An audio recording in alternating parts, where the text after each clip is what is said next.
Hello दोस्तों। आज हम यूपी टेट से जो मॉडल पेपर सॉल्व करते आए हैं उसी क्रम में हम जो आज मॉडल पेपर नंबर 4 है उसी को हम डिस्कस करेंगे। इसमें कुछ हमने प्रश्न लिए हैं जो सिद्धांत चैप्टर के महत्वपूर्ण प्रश्न हैं। तो यूपीटी जो टीईटी है उसके देखते हुए हम टेट की परीक्षा की दृष्टि से बहुत ही महत्वपूर्ण प्रश्न है। तो चलिए बिना देरी करें हम वीडियो स्टार्ट करते हैं। आप बने रहिए वीडियो में और हमारे चैनल को सब्सक्राइब कर लीजिए ताकि हम जो भी वीडियो अपलोड करें आपको सबसे पहले वीडियो का नोटिफिकेशन मिल जाए और आपका को वीडियो हेल्पफुल लगे, इसलिए सब्सक्राइब कर लीजिए। चलिए वीडियो स्टार्ट करते हैं। पहला प्रश्न है हमारा, देखिए पहला प्रश्न है, निम्नलिखित कथनों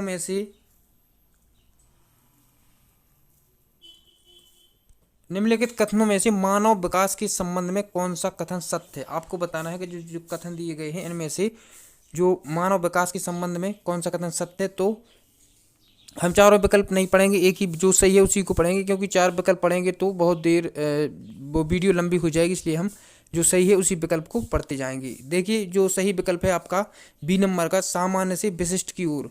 जो मानव का विकास का संबंध होता है वो सामान्य से विशिष्ट की ओर होता है। हम देखेंगे आपका दूसरा प्रश्न है, कोई बच्चा है किस अवस्था में पर्यावरण से प्रभावित होने लगता है। बच्चा है जो वो बाल्यावस्था में पर्यावरण से प्रभावित होने लगता है। बाल्यावस्था आप समझ सकते हैं, जो शैशवावस्था के बाद का काल होता है उसे बाल्यावस्था कहते हैं। और बाल्यावस्था में पर्यावरण से संबंध इसलिए स्थापित होने लगता है क्योंकि जो बालक है वह घर परिवार स्कूल में आने जाने लगता है, इसलिए वह पर्यावरण से संबंध स्थापित होने लगता है। हम देखेंगे आपका तीसरा प्रश्न है, अब देखिए कि आप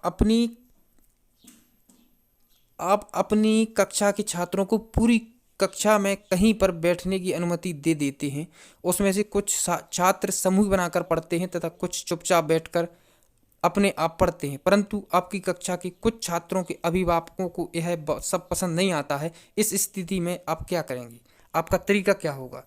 तो आपको क्या करना चाहिए, अभिभावकों को शिक्षक पर विश्वास व्यक्त कर समस्या चर्चा करनी चाहिए। अभिभावकों को शिक्षक पर विश्वास व्यक्त कर समस्या की चर्चा करनी चाहिए।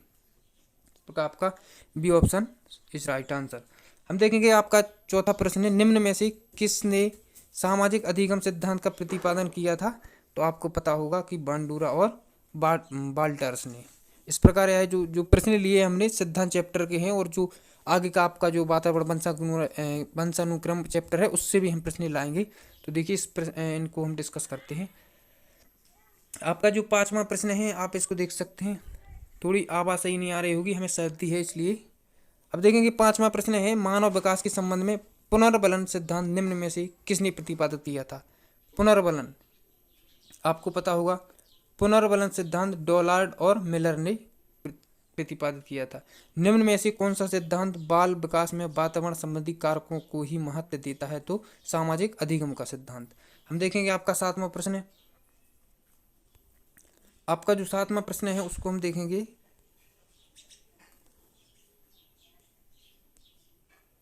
एक बालक पहले पूरे हाथ को, फिर उंगलियों को और फिर हाथ और उंगलियों को एक साथ चलाना सीखता है। बाल बाल विकास के संबंध में यह सिद्धांत क्या कहलाता है। तो यह एकीकरण का सिद्धांत कहलाता है। क्या कहलाता है। इस प्रकार हम देखेंगे आपका आठवां प्रश्न है, किसी बच्चे के विकास की प्रक्रिया आरंभ हो जाती है।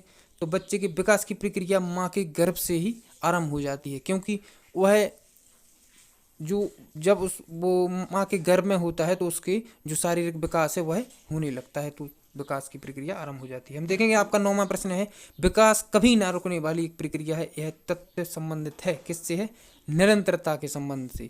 अब जो निरंतरता, तत्परता और अभ्यास का सिद्धांत है जो उनको हम बहुत बेहतरीन तरीके से पढ़ेंगे, आपको एक ही वीडियो में याद हो जाएंगे। हम आगे की वीडियो में डिस्कस करने वाले हैं। अभी जो मॉडल पेपर है इसको हम डिस्कस करेंगे, इसके बाद हम जो थ्योरी चैप्टर लाएंगे उसमें ये सब हम डिस्कस करेंगे। अब 9 प्रश्न के बाद हम देखेंगे आपका जो 10वां प्रश्न है, इसको 10वां प्रश्न है आपका, आप अपनी कक्षा में 10 छात्रों को चुनकर 3 माह तक उसमें होने वाले विकास का अध्ययन करते हैं। तो आपके द्वारा किए गए अध्ययन में निम्नलिखित में से क्या सत्य हो सकता है।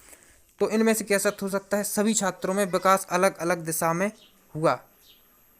आप समझ सकते हैं विकास का अध्ययन करते हैं तो आपके द्वारा किए गए अध्ययन में निम्नलिखित में क्या सत्य होगा कि सभी छात्रों में विकास अलग अलग दिशा में होगा।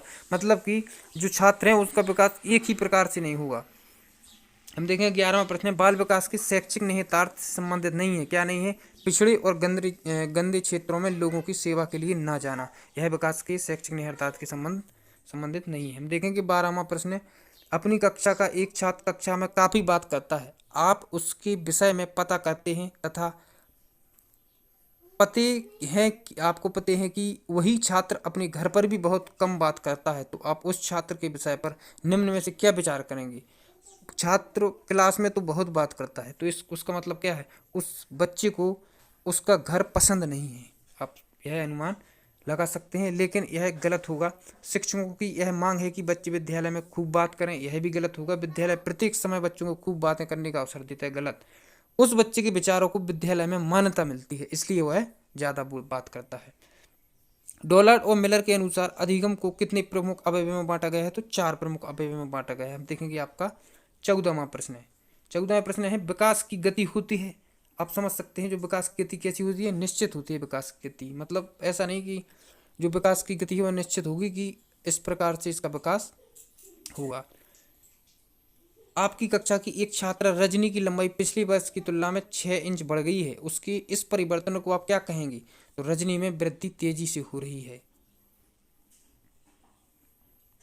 विकास के संबंध में निम्नलिखित में से कौन सा कथन सत्य नहीं है?